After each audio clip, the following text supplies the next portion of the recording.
Have you ever had a dream so vivid, so real, that when you woke up, you weren't entirely sure it was over? I have one of those. It's not a what I'm thing either. It comes back, always a little different, but always the same at its core. It's my personal, recurring nightmare, and tonight, I'm going to tell you about it. It always starts in a place I know, but it's off. Usually, it's my childhood home. The layout is the same, the furniture is where it should be, but the air is thick, heavy, like before a thunderstorm. All the lights are off, and the only illumination comes from the moon, casting long, distorted shadows through the windows. The silence is the first thing that gets to me. It's not a peaceful silence.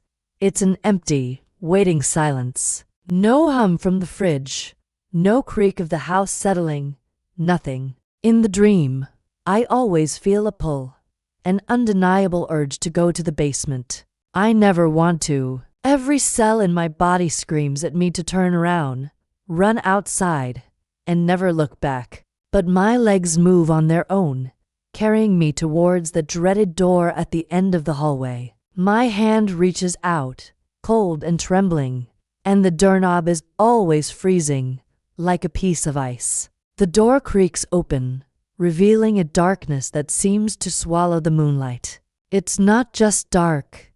It's a solid, living blackness. A smell wafts up from the stairs' damp earth and something else, something sweet and sickly, like old, forgotten flowers. I take the first step down, and the door slams shut behind me, plunging me into absolute black. My heart hammers against my ribs, and I can hear my own ragged breathing. I continue down the wooden steps, each one groaning under my weight. The air gets colder with every step, a damp chill that seeps into my bones. I know I'm not alone. I can't see anything, but I can feel a presence. It's a feeling of being watched by something ancient and malevolent. It's not a person, not an animal. It's just a wrongness. When I reach the bottom, my feet touch the cold concrete floor. I stand there for what feels like an eternity, my eyes straining to see anything in the oppressive darkness. I call out, "Hello?" My voice sounds small and pathetic, swallowed by the void. There's no echo, just a deafening silence that follows. Then I hear it. A whisper. It's not in English, not in any language I know. It sounds like dry leaves skittering across pavement, but it has a rhythm, a cadence. It comes from all around me, as if the walls themselves are speaking.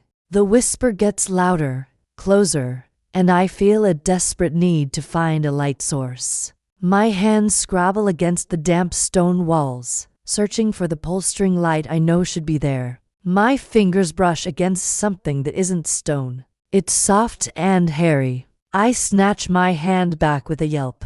The whispering stops. The silence that follows is 100 times worse. I'm frozen in place, too scared to move, too scared to even breathe. And that's when I hear the scratching. It starts in one corner of the basement, a slow, deliberate sound of scrape, the scrape, the scrape. Like claws on concrete, it moves along the wall, getting closer and closer. My mind is screaming, a primal, terrified part of me trying to make sense of what's happening. The whispering starts again. This time it's just one voice, right behind me, directly in my ear. It's low and guttural, and even though I don't understand the words, I understand the meaning perfectly. It's pure hatred. I finally find the pull string. My fingers close around the small, wooden toggle, and I yank it down with all my might. The single, bare bulb flickers to life, casting a weak, yellow glow over the basement. For a split second, I wish I hadn't. The basement is not empty. The walls are covered in strange, spiral symbols, drawn in something dark and thick. And in the center of the room, there's a chair. It's an old, wooden rocking chair, and it's rocking back and forth on its own, slowly, rhythmically. The scratching sound was coming from the chair. The floor around it is covered in deep gouges. But the worst part isn't the cymbals or the rocking chair. The worst part is what's reflected in the small, grimy window on the far wall. The window shouldn't show a reflection. It should show the dirt of the foundation outside.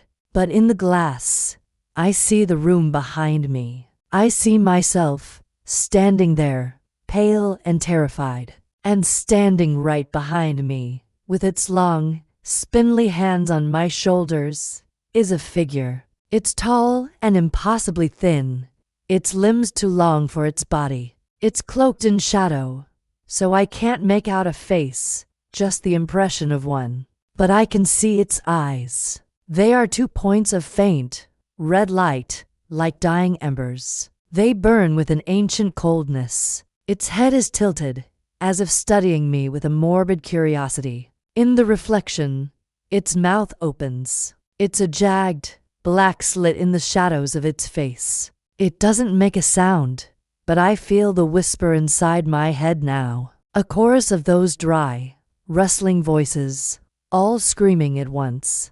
I can't move. My feet are glued to the floor. The figure's grip on my shoulders tightens, its long fingers digging into my skin like talons. The pain is sharp and real. The rocking chair in front of me stops. The whole basement goes completely silent again. The figure in the reflection leans in closer, its non-face right next to mine.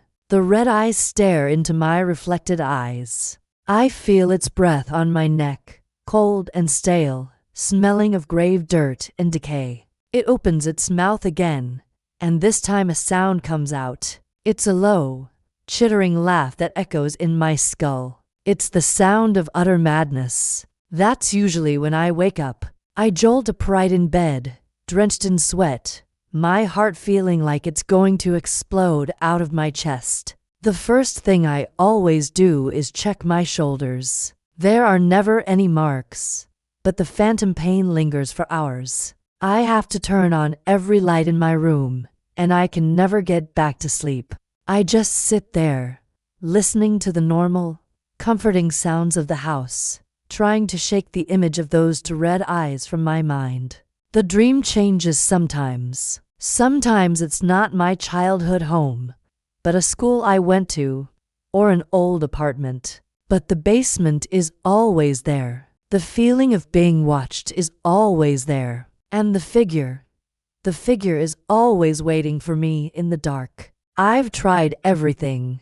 I've read about lucid dreaming, tried to take control, to fight back. But in that dream, I have no power. I'm just a puppet, and it's the puppet master. I've wondered what would happen if I didn't wake up. If I stayed in that basement, with that thing. What does it want? I don't think I ever want to find out. It's just a dream, I tell myself. Our minds create strange things when we sleep. But there's a part of me that isn't so sure. The feeling is too real, the terror too profound. It feels less like a dream and more like a memory, or a warning. So, that's my nightmare, the one that waits for me in the quiet hours of the night.